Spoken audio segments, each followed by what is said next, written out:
नमस्कार दोस्तों, मैं हूं अमोल और मेरे चैनल में एक बार फिर आपका स्वागत है।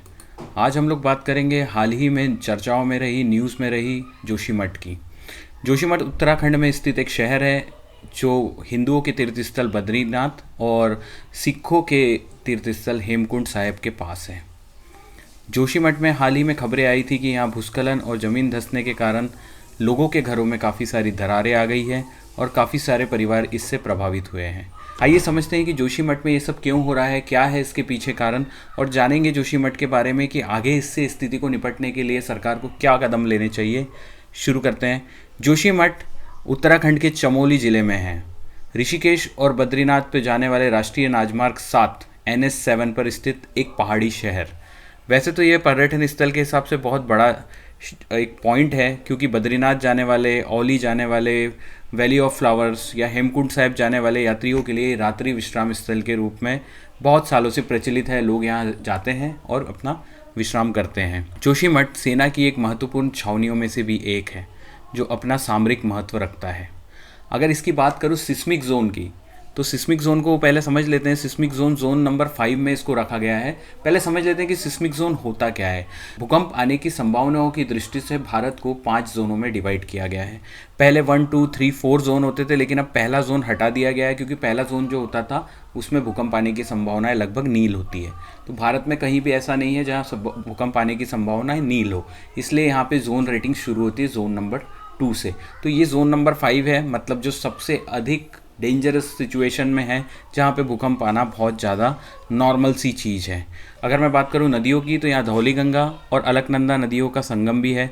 विष्णुप्रयाग से एक उच्च ढाल से बहती हुई नदियाँ यहाँ आती है, जिसके कारण अक्सर यहाँ पे कटाव देखने के लिए मिलता है। आदि शंकराचार्य द्वारा 4 मठों की स्थापना की गई थी, जिसमें से एक मठ है जोशीमठ, दूसरा मठ है बद्रीनाथ में जो मठ है वो, तीसरा उड़ीसा के पुरी में और चौथा कर्नाटक के श्रृंगेरी में स्थित है। अब आइए जानते हैं जोशीमठ की समस्याओं का कारण क्या है। जोशीमठ में दीवारों में दरारें आना शुरू हुई। सन 2021 में पहली बार जोशीमठ में दरारें नोटिस की गई थी। चमोली डिस्ट्रिक्ट में उस समय भूस्खलन और बाढ़ की घटनाएं बहुत ज़्यादा बढ़ गई थी। हम लोग देख रहे थे पिछले कुछ सालों में उत्तराखंड में बाढ़ की घटनाएं बहुत ज़्यादा हो रही थी, और इसी कारण से वहाँ पे वो सब दरारें जो आई थी उसकी घटनाएं बढ़ गई थी। अब एक रिपोर्ट में पाया गया कि जो मानव निर्मित ढांचे हैं उसके कारण ये सब हो रहा है। लेकिन अगर इतिहास में हम लोग सबसे पहले जाते हैं तो 1976 में जो वहाँ के एक अधिकारी थे मिश्रा, उनकी रिपोर्ट में ये लिखा हुआ था कि जोशीमठ जो है वो चट्टान नहीं है, वो केवल रेत और पत्थरों के जमाव पे बसा हुआ एक शहर है, और एक ऐसा पूरा का पूरा एक पूरा पहाड़ टाइप का वहाँ पर बन गया है, और वो बहुत ज़्यादा अनस्टेबल है।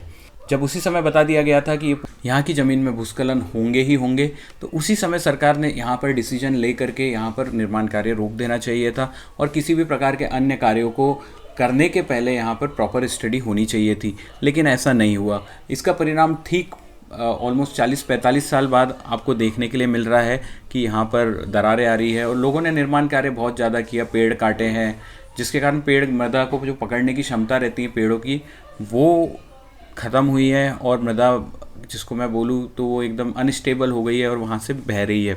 अब इनके कारणों के कारण तो देखिए, एक तो ये कारण हो सकता है।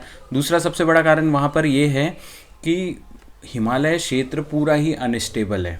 अगर मैं प्लेट टेक्टोनिक थ्योरी की बात करूं तो यूरेशियन प्लेट्स में भारतीय प्लेट निरंतर आगे बढ़ रही है, जिसके कारण हिमालय का निर्माण हुआ, और हिमालय हर साल थोड़ा थोड़ा बढ़ रहा है। तो ये ज़मीन जब एक प्लेट दूसरे प्लेट में धंसती है तो वहाँ पे हमेशा जो कन्वर्जन जोन जो होता है, जो जोन होता है, वहाँ पर हमेशा अनस्टेबिलिटी बनी रहती है।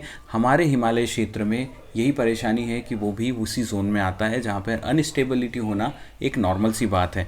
और बाद में अगर मैं बात करूँ बाकी मानव निर्मित कार्यों की, तो यहाँ पर कुछ NH के प्रोजेक्ट भी चलाए गए हैं, जिस प्रोजेक्ट में कुछ NTPC के प्रोजेक्ट यहाँ पर चलाए गए, जिसके कारण धड़ल्ले से ब्लास्ट किया गया, किसी प्रकार के कोई मानक वहाँ पर फॉलो नहीं किए, जिसके कारण ये सारी योजनाओं के चलते वहाँ पर ये सारी परेशानियाँ अभी हो रही है।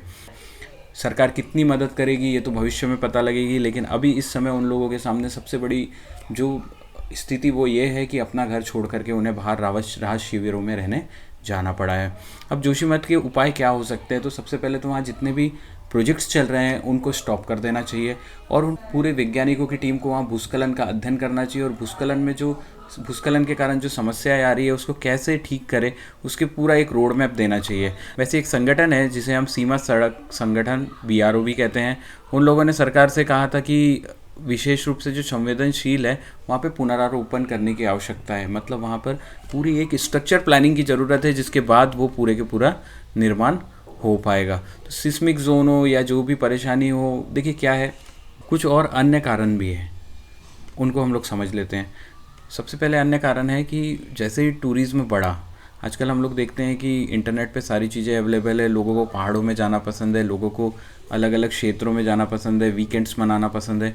उस कंडीशन में जो पहाड़ों वाले क्षेत्र हैं वहाँ पे टूरिज़्म की गतिविधि बहुत ज़्यादा बढ़ गई। हाल ही में न्यू ईयर के टाइम पे हमने मनाली में लगे हुए जाम को भी देखा था।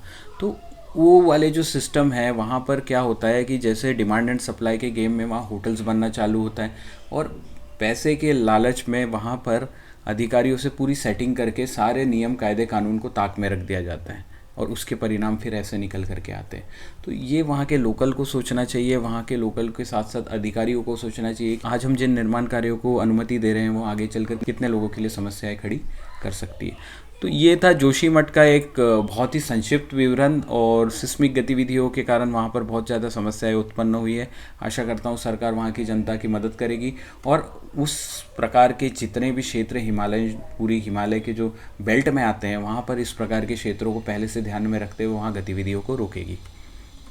आशा करता हूँ आपको वीडियो पसंद आया होगा। अगर पसंद आया है तो लाइक ज़रूर करिए, मुझे मोटिवेशन मिलेगा। लाइक करिए, सब्सक्राइब करिए। धन्यवाद।